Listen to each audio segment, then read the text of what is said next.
Hey everybody, my name is Olay Olurin, and this is O Squared, the show where we do basic math to break down stories that just aren't quite adding up. Today, I want to talk to you about a shooting that recently happened in New York City subway station because I think it perfectly illustrates what I'm calling ego-driven policing. And helping me make sense of it all is my guest, Chenjerai Kumanika. Dr. Chenjerai Kumanika, but I don't, no one cares. Did you hear about the shooting on the New York City subway in Brownsville? I'm actually curious to hear how you heard about it and what you heard in those comments. It's always fascinating how quickly sensationalized misinformation the NYPD feeds to the media spreads, and how quickly they stop reporting on the story once the NYPD's narrative starts coming undone. I'm going to start by telling you what NYPD initially claimed happened, because I personally believe even if we accept the police's version of events, their version of events illuminates so many problems with policing overall, but more specifically, how the NYPD does business and this ego-driven policing model. The NYPD claims that a 38-year-old black man named Darrell Mickles jumped the turnstile at Sutter Ave train station in Brownsville so that he could get on the L train. Now, let's break this down in a way that's so simplistic it might even seem offensive, but I genuinely think we need to start breaking down crimes of poverty so we can see just how unreasonable our responses to them and how they should be handled are. So we're doing basic math today, okay? Real 2 + 2 = 4 shit. The police are claiming Darrell Mickles jumped the turnstile so he could get on the L train. It costs $2.90 to ride the train in New York City. So why would Darrell Mickles be jumping the turnstile to take the train? Because he doesn't have $2.90 required to take the train, which likely means he's impoverished. But despite being impoverished, he still needs to take the train to get where he's headed because poor people still have obligations and need public transportation. The police claim that when they saw Darrell jump the turnstile, they asked him to stop multiple times, but because he ignored them, they tased him. My question that traditional media doesn't ask, but I think we need to be asking, is why? I've worked in New York City as a public defender and I've represented hundreds of people. So what I can tell you is that in New York City, while jumping the turnstile is still a misdemeanor offense, it's no longer even a bail eligible offense, meaning bail cannot be set for that offense. So there's no sending anyone to Rikers or to jail on it. And it's highly unlikely that it would ever even be resolved with a misdemeanor conviction at this point. It would likely be disposed of as some kind of fine, violation, or community service requirement, some non-criminal disposition. It's barely a crime. It certainly harms no one, and it's born out of necessity because someone needs to take the train, but they're too poor to afford it. So again, my question is, if Darrell jumped the turnstile and simply ignored the police calling after him, why would the police tase him? What warranted that? Really, let's do the math. $2.90 you jumped the turnstile, and then you ignored the police. No harm. Why are you being tased? The reason the police chose to tase him isn't because it was physically or legally necessary, or even legally permissible. Let's remember that. They didn't tase him because the situation warranted it. They did so for ego, because in the minds of police, their job is to act as our authority, not our protectors. They feel as if it's their right to exercise control over you, to stop you, to interrogate you, to punish you, to arrest you. And when you don't fall in line, regardless of whether they have the legal authority to enact this violence over you, they do. And the big problem is society knows about this and thinks this is okay too. I know there's a shit ton of people going, oh, but if the police tell you to stop, you should stop, or you have to stop. But the truth is, police do not have the legal authority or right to brutalize you or tase you because you didn't listen to them. They're not well within their rights to pursue and tase you over a $2.90 fare. And I know there are people going, well, if you don't listen to the police, if you don't stop, you should expect they're going to hurt you. And I want y'all to know that's actually the problem. People are fully okay with the idea that the police react violently whenever they feel their authority is questioned or disrespected. That police react violently if you ignore them, whether what they're pursuing you for is worth all of that fuss. That police will react violently even if it will endanger themselves and innocent bystanders. I'll actually take it a step further and not just ask why they felt the need to deploy their tasers because someone ignored them and was going to get away with the crime of riding the subway without paying $2.90. I want to ask, Why are multiple officers even pursuing one single man for jumping the turnstile in the first place? Surely this is not the terrifying subway crime Eric Adams and Kathy Hochul have spent millions on putting thousands of extra NYPD officers in the subways to stop. This isn't what we deployed the National Guard for, is it? Isn't it wild how in the same New York City subways filled with NYPD, regular people are able to commit shootings and then be stopped by other civilians, never the NYPD. But when the police spot a fare evader, suddenly the whole squad springs into action. So, NYPD claims that after they tased Darrell Mickles, their tasers were ineffective and that Darrell pulled out a knife. Now, let's again do some basic math and establish some basic premises. Working from the fallacious assumption, it's fallacious, but let's work from it, that we have police so they protect the community from danger. Let's really break down the police's choices in this situation with the idea in our mind that when faced with choices, the police are supposed to do what best protects the community, the innocent people. The police that we are spending extra taxpayer dollars to put in the subway to prevent us from dangerous crime that statistically doesn't even happen very often in our subways, saw a man enter the subway without paying his $2.90 fare. So multiple officers decided to stop whatever they'd been doing, and certainly whatever they should have been doing, like searching for real crime and suspicious criminal activity to prevent, decided to pursue him. And despite the fact that the prosecution of this man's offense is very unlikely, legally insignificant, and honestly more costly to the state than the $2.90 he didn't pay, when that man ignored the officers, multiple officers had a choice to make. They could pursue this nominal offense or let it rock. Somehow, the officers arrived at the conclusion this was so important they pursue that they're not only going to proceed after the man, they've decided to escalate the situation and physically tase the man. Again, why? Ego-driven policing. Up until that point, Darrell Mickles had not posed a threat to the officers or anyone around him, nor had he committed a violent crime that can be legally punished with violence. Yet, the officers chose to tase him. Why? Because they were angry he had the nerve to ignore them. They tased him because he offended their egos, not because of a crime he committed. Then, the police claimed that when they tased Darrell Mickles, he then pulled out a knife. We'll get to questioning whether we even believe the police's version of events on that. For now, let's take it at face value and work off the premise that once the officers had pursued and tased Darrell Mickles for this victimless poverty crime, he then pulled out a knife. Now, let me ask you another question that I want you to seriously think about. When Darrell Mickles pulled out that knife, if you're the police, and when faced with choices, you're supposed to do what's best for the safety of the community, what best protects and serves that community? What choices do you think that multiple officers had when the situation they escalated by tasing a man appeared to be getting out of control because that man has now pulled out a knife? What should the police have done in that situation? Did you think the police should have retreated? I'm guessing most people didn't think the police should have retreated. I'm guessing there are people who are probably even offended at the idea that anyone could think the police should have retreated. And now I'm going to reach into my pocket and pull out another why.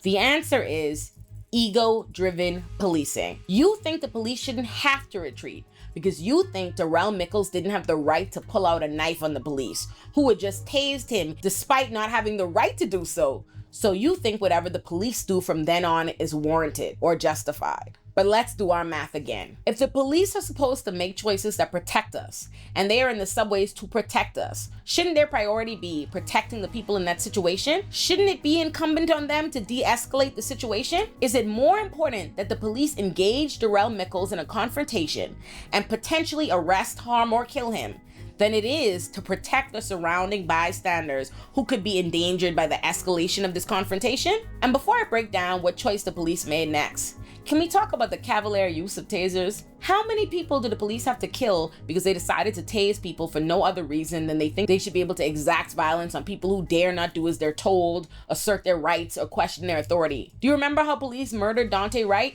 or Elijah McClain? I know why police are so comfortable with their continued cavalier use of tasers despite the risks. It's the same reason police continue to engage in high-speed police chases even where they are not necessary and the crimes they're pursuing do not warrant the danger these chases pose to everyone on the road. It's because the police believe that more important than the law, then safety, then innocent bystanders, then victims, is the ability to pursue and punish anyone they want at whatever cost. It's about their authority, their ego. Police quite literally fought to roll back laws that were passed to stop them from engaging in these chases because they kill victims, innocent bystanders, and even other police. I know that the police believe in ego-driven policing above public safety. My question is, why do we? You know what case lives in my mind rent-free? In 2019, someone carjacked a UPS truck with the UPS driver still inside it. And you know what the police decided to do? Go on a high-speed chase and shoot up the UPS truck, killing the UPS driver, another innocent bystander, and 4 people in total. That's the kind of shit we let police do. They literally cause worse crime and endangerment to innocent bystanders than the alleged crimes they were trying to stop or punish. Anyway, so what decision did the officers make when Darrell Mickles allegedly pulled out this knife? According to CBS News, quote, one officer fired 6 rounds of bullets and the other fired 3.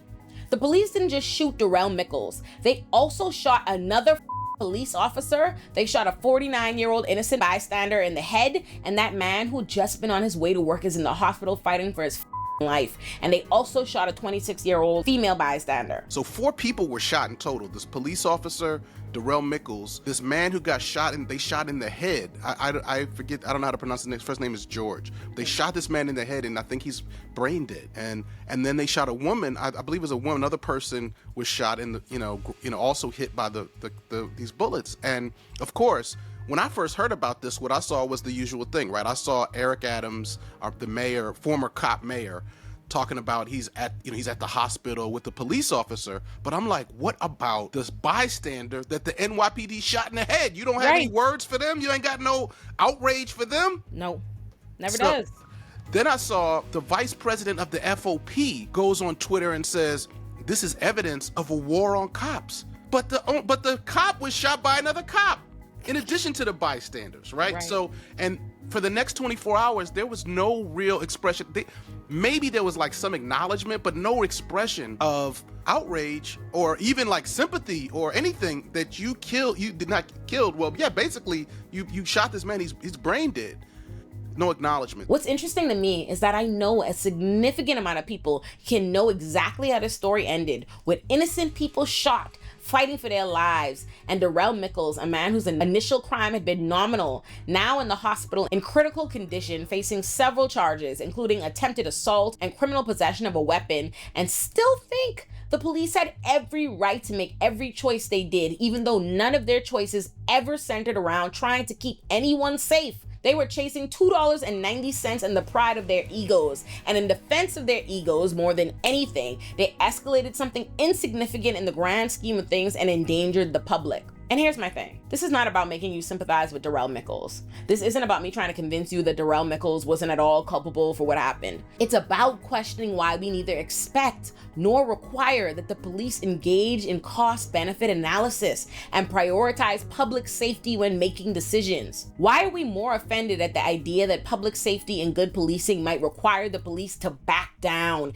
and let trivial shit go once in a while than we are at the idea that the cost of police not doing that are the lives of innocent people? What would you expect? Like maybe they would apologize, like, oh man, this was an egregious mistake, whatever. Just these officers should be commended because they showed restraint. I mean, on what earth did these police officers exercise restraint? And that's just my analysis if we take the police's version of events at face value, which I don't, and I don't think we ever should as a matter of practice.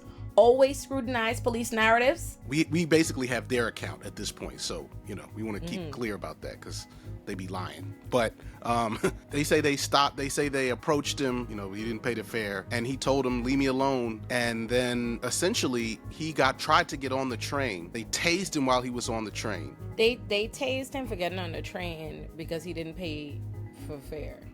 A $2.90 fare. So now you're in a situation where you're tasing him. Keep in mind, they said that when they stopped him, they became aware that he had a knife in his pocket, right? That's ridiculous. So then he gets back off the train. They claim that he then approached them, was threatening them with this knife, and we're gonna get body cam footage. But basically, they say that he was, kind of threatening them, and then their response to this was, they started shooting and they shot him. But I guess after they sort of finished this first, round of shooting, they realized that one of the officers is hit, and he was hit by one of their own bullets. Like, they shot the officer. However, they shot Darrell Mickles, but they also shot a bystander in the head. When I was first describing this, I sometimes would say, like, you just get used to this language of innocent bystander. Yeah. But then I realized everybody here was innocent except the cop. Yes.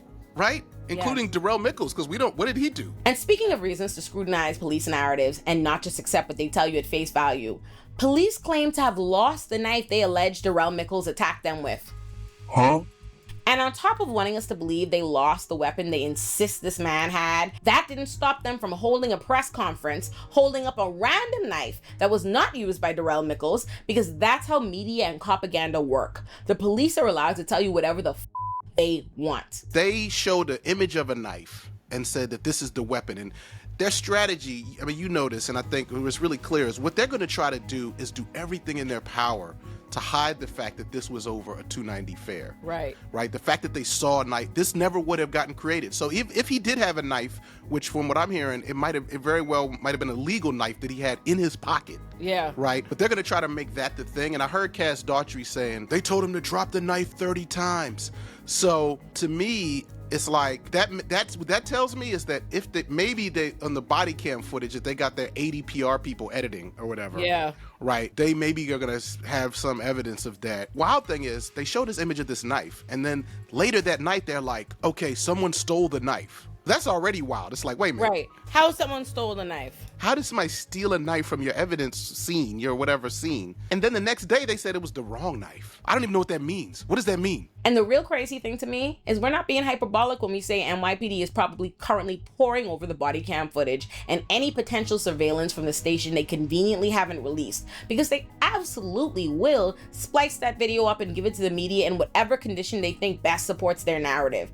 And if they can't splice it up to successfully support their narrative, they'll claim the footage just disappeared or isn't watchable altogether. These are the tactics NYPD regularly deploys. And I've seen it firsthand as a public defender in this city, but New Yorkers have all seen it. Take, for example, when NYPD told us that migrants attacked officers in Times Square unprovoked and released footage that appeared to support that narrative, until we later saw the unedited footage that revealed what many suspected: the police confronted and provoked the migrants first. I went down to the protest because I saw that they were circulating the groups. And by the way, some of the first groups that I saw circulating this were, groups that had assembled during the fight over Palestine, which was really interesting just to see those networks of solidarity moving. But I don't know if the protest was organized by a group called Swipe It Forward. So shout out to them because they were present at Sutter Ave. And when I got there, this is in Brownsville, right? Brownsville's protest is different than a protest at Union Square. So many of the things that happen at this protest and in general are reminders of why we started and made this podcast called Empire City, which is about the origin story of the NYPD. We're telling stories of Black resistance. We're telling the real story about the NYPD. And I'll say, for me, it's a personal story because it starts out with me talking about my father. I had never seen video footage. My father died in 1993 and I got pictures of him, but I never saw a moving image of him, right?